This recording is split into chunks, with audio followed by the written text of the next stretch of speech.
আসসালামু আলাইকুম। কী অবস্থা ভাই লোকেরা? এখন বাজে সকাল ৬টা। আমার কোনো এক শুভাকাঙ্ক্ষী কোনো একটা কারণে মেলাতে গেছিল।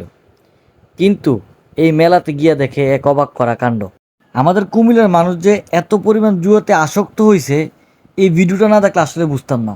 ভোর ৬টা বাজে তারা জুয়া খেলার জন্য মানে লটারি কাটার জন্য চলে আসছে মেলার মধ্যে। আমরা কুমিল্লার মানুষ যে অর্থনৈতিকভাবে কতটুকু দুর্বল হইতাছি, যেটা আমরা এখন কল্পনা করতে পারতাছি না। কিছুদিন পরে আমরা বুঝতে পারবো যে আমরা যে অর্থনৈতিকভাবে অনেকটাই দুর্বল হয়ে গেছি। আমরা কুমিল্লার মানুষ এত সাহসী আর চালাক হওয়ার পরেও আমরা কেমনে তারা এত বোকা বানায়। আর কুমিল্লাতে এত সাহসী মানুষ থাকতে কেউ কেন এই মেলার প্রতিবাদ করে না, এটাই বুঝতেছি না। আজকে কিছুদিন যাবৎ তথ্য সংগ্রহ করে জানতে পারলাম যে মেলাতে নাকি সন্ধ্যার আগেই সকল টিকিট বিক্রি হয়ে যায়। এই পরিমাণ টিকিট বিক্রি হয় মানে মিনিমাম ৭০ থেকে ৮০ লক্ষ টাকার টিকিট সেল করে তারা পার ডে। আর টিকিট শেষ হয়ে যাওয়ার কারণেই তারা সকাল সকালে সেই মেলাতে টিকিট কাটা শুরু করছে।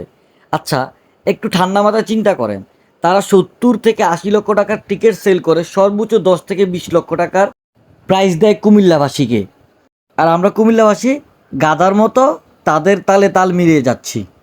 আমি কুমিল্লাবাসীদের হাত জোর করে বলতে চাচ্ছি, এই মেলা নামক জুয়ার কাছ থেকে দূরে থাকুন।